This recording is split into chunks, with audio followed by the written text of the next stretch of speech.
नमस्कार दोस्तों, आज हमारे साथ हैं खास मेहमान कांग्रेस के वरिष्ठ नेता पूर्व कैबिनेट मंत्री प्रताप सिंह खाचरियावास। लगातार जनहित के मुद्दों पर हमेशा आवाज़ उठाते आए हैं, चाहे वो सत्ता में रहे या विपक्ष में रहे। हम बात करेंगे आज उन तमाम मुद्दों को लेकर। 2023 के विधानसभा चुनाव के बाद भाजपा सरकार बनती है राजस्थान। जनहित के मुद्दों पर एक तरफ भाजपा सरकार का कहना है कि हमने 52% काम कर दिया है, और यहाँ एक और विपक्षी दल लगातार जनहित के मुद्दों को लेकर प्रदर्शन करता नजर आ रहा है। सर, क्या कहेंगे? सबसे पहले तो मैं उन चीज़ों को लेकर सवाल करूंगा। 2023 के विधानसभा के बाद 2.5 साल से ऊपर भाजपा सरकार को बने हुए हो गए। जनता हर तरफ रो रही है, काम कहीं नहीं हो रहा। विपक्षी दल भी लगातार आवाज़ उठा रहा है, मगर ये लोग कहीं भी सुनने को तैयार नहीं।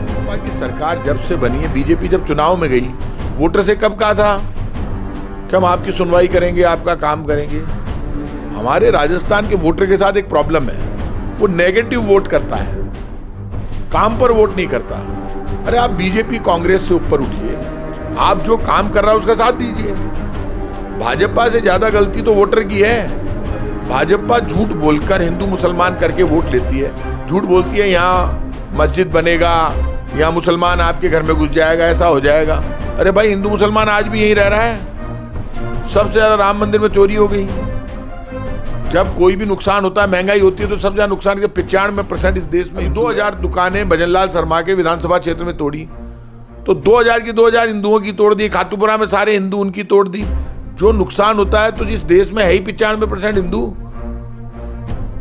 आप बताओ, जब हिंदू ही हिंदू है तो हिंदू का ही तो नुकसान कर रही है बीजेपी। हिंदू कार्ड पर हिंदू को मार रही है बीजेपी। तो बीजेपी का जो षड्यंत्र है, उसको यदि सबसे पहले किसी ने समझा तो देश के नौजवानों ने समझा। नौजवान समझता है बीजेपी को लेकर। नौजवानों की आपने बात की, अभी हाल ही में दिल्ली में प्रोटेस्ट हुआ नौजवानों, यहाँ पर जयपुर में भी हुआ, तमाम पूरे अलग अलग राज्यों में देश के हुआ है प्रोटेस्ट। युवाओं को भाजपा सरकार के जो चंद नेता हैं, या कहें कि उनको अपने आप को वो वरिष्ठ नेता कहते हैं, उन लोगों ने कीड़े मकोड़े जैसे शब्दों का ज्ञान है।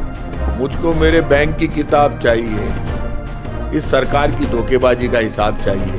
तो नौजवान की आवाज आ गई। यही नौजवान इनके साथ खड़ा था बीजेपी के साथ। आज वो नौजवान खड़ा होकर कह रहा है मुझे मेरे बैंक की किताब चाहिए। तो बैंक की किताब तो लूट के ले गए। जनधन खाते खोले थे, कहाँ खोले? जीरो है, बंद हो गए जनधन खाते। 1 रुपया किसी के खाते में नहीं डालते। एथेनॉल के नाम पर इतना बड़ा भ्रष्टाचार हुआ है। देश की गाड़ियां खत्म, माइलेज खत्म, जेब खत्म। और पहली बार हिंदुस्तान में बीजेपी ने पाप कर दिया। बीजेपी कह रही है खूब बच्चे पैदा करो। अरे बच्चे तो पैदा कर देंगे, नौकरी कहां से मिलेगी, रोटी कहां से मिलेगी? फैमिली प्लानिंग खत्म कर दी। हम दो हमारे दो का नारा ही खत्म कर दिया। आप जाकर देखो, बिहार में, यूपी में, आदिवासी बेल्टों में, गांवों में, general caste, EWS, SC, ST, दलित, शोषित, कोई, सब गरीबी जबरदस्त है। इस देश में 80% लोग गरीब है, 5% लोग जबरदस्त पैसे वाले हैं, बाकी मीडियम क्लास है 15%। और वो यदि 5 किलो गेहूं जो सरदार मनमोहन सिंह जी और सोनिया गांधी की योजना आप बंद कर दो, 5 किलो प्रति व्यक्ति गेहूं, तो देश में गृह युद्ध हो जाए, आपस में लड़ लड़ के मर जाएंगे, इतनी भुखमरी है। जिस देश में भुखमरी और गरीबी को इतना जबरदस्त बढ़ा दिया, और महंगाई को, वो बीजेपी का आप षड्यंत्र नहीं समझ रहे, मार दिया देश को। सर, एक महत्वपूर्ण सवाल है जो युवाओं से और हर बेरोजगार उस इंसान से जुड़ा हुआ है जो प्राइवेट क्षेत्र में नौकरी करता है या सरकारी तबदे पर जाकर संविदा पर नौकरी करता है। गवर्नमेंट रूल्स के हिसाब से जो मिनिमम तनख्वाह होती है एक एम्प्लॉय की, वो कितनी तनख्वाह होती है? आप तनख्वाह की बात कर रहे हो, मिनिमम वेज ये दे ही नहीं रहे।